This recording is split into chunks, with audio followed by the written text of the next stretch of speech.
Hello, my fellow men of culture. It is time for a off-brand review.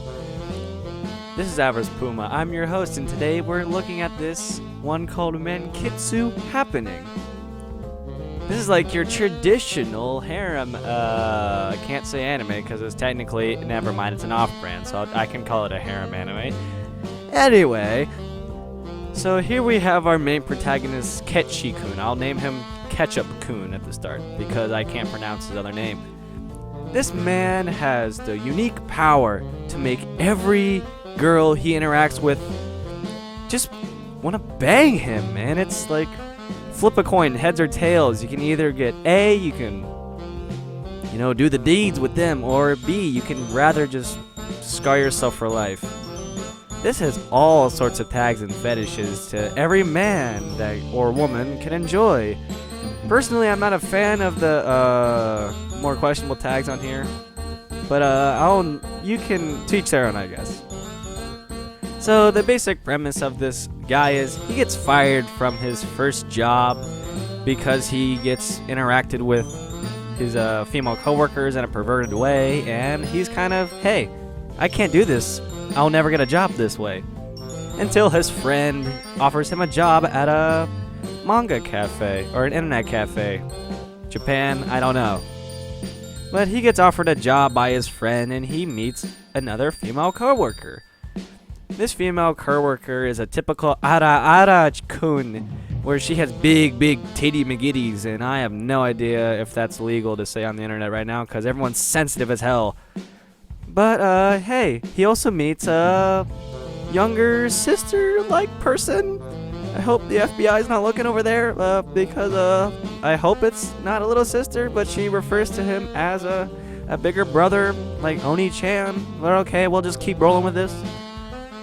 So he interacts with these two coworkers and eventually ends up committing arson and adultery acts with them both, and it's not pretty, considering one of them is looks like less than 15 years old, which is not pretty. And one of them just, is a kind of a milk leaker. Have you seen one of those things? She's looking like one of these for many different reasons. Okay, moving on. Then it turns into the second episode. They're still banging and they're crashing and dashing, banging and changing and all that. But this time he meets up with this idol chick named Otona person. Yeah, I'll call Otona. But she is an idol, but she went to the internet cafe because the plot wouldn't go anywhere because we were running out of the budget. But it turns out they actually have more budget because their banging scenes are way longer. And I mean way longer. But there's only 2 of them this episode, so I can't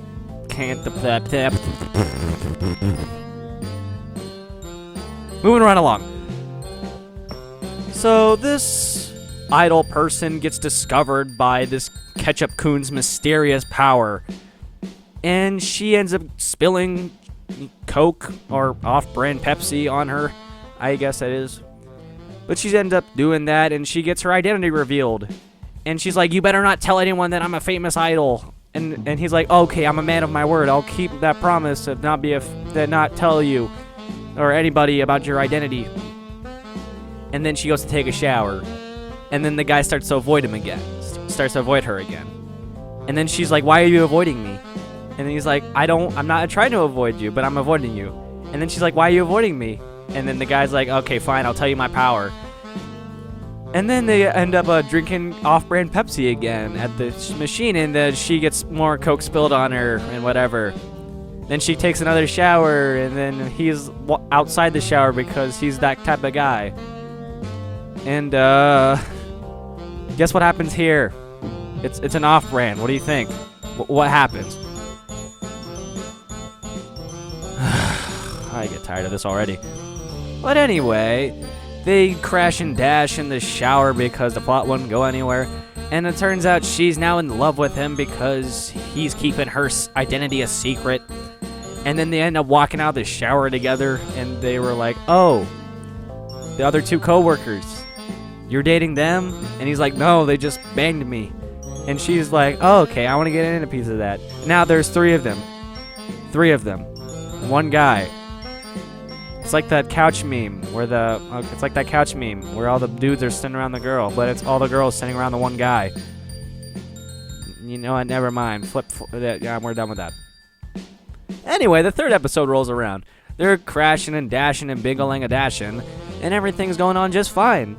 And it turns out another internet cafe opened up on like the complete opposite side of the road, and this one chick with the soccer soccer ball-esque coach thing, like skirt, she walks into her the competitive manga cafe artist shit, I guess, and then she ends up getting into an action with Ketchup-kun. Ketchup-kun accidentally sees up her skirt. She's like, I'm gonna sue you. I'm gonna throw you guys out of business. And then they start losing customers because her internet cafe is doing way better than Ketchup-kun's. To be honest, also Ketchup-kun's friend just kind of disappeared. He just kind of vanished from the whole series in general. So we don't ask about that anyway because the plot wouldn't go anywhere. But these three girls in his harem start to notice he's going all espresso depresso on them. And he's not giving them much attention. He's only working about the cafe. So these three girls end up crashing and dashing with the guy again and getting all sorts of fetishes in there. So because, the plot wouldn't go anywhere without a little crashing and bashing and, tickling everyone's fancy with their own spices of life. I'm not one to judge, but okay, leave that stuff in your pants, alright, guys? Okay. Cool. Beans and lings. We're going on this now. Okay, then the fourth episode runs around because nothing happened in the third episode. It was complete filler. The fourth episode rolls around and Ketchup-kun and the girls start to go to the soccer chick's internet cafe. In real life, she comes out and reintroduces herself to them. And turns out she's leaking all over the floor. You can see the drip from, her legs and stuff because she can't keep it in her sauce, I guess. I'm running out of ideas, am I? Whatever. Anyway, Ketchup-kun and the girls start to follow the juice trail, while the big titty purple-haired chick who's like, oh, she needs you. And then they walk in the room where the soccer coach chick is at, and she realizes she's got this aggressive gaming chair where she can do all the duties and watch everyone in the store while she's getting at it. And the girls and Ketchup-kun are just staring at her, just casually doing it.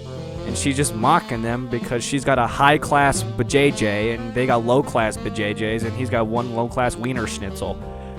Anyway, they catch her and they drag her out in the middle of her internet cafe, and then she starts jacking it with the big-tittied lolly. Not big-tittied lolly, the purple-haired chick. I really need to write stuff down more. Anyway, the soccer chick and the purple-haired chick start going at it on the internet cafe's floor, and they ended up shutting down the soccer chick's internet cafe because decent exposure, I guess. I don't know. But then she goes out of business, and Ketchup-kun's internet cafe is back to normal business because Ketchup-kun's friend completely disappeared. So it's the three girls and Ketchup-kun just back to normal, like episode 3, but he's less espresso depresso. But it turns out the soccer chick's living in the internet cafe in one of the in the private rooms, and she's like, maybe you aren't such a bad guy after all. Even though you're still lower class and I'm upper class, maybe we can work something out. And Ketchup-kun's like, am I gonna get some finally, this chick? And then the purple-haired chick walks in again, and she's like, no, you can never screw her because there's no 5th episode, sorry. And then Ketchup-kun and the soccer chick and all in his harem walk into the private room and get on it for one giant orgy splorgy thing thong. And then that's where the plot ends because that's the final episode because the budget just ran out or the other person was too lazy to make another episode. I don't know. Well, anyway, that's a great episode. That's a great series.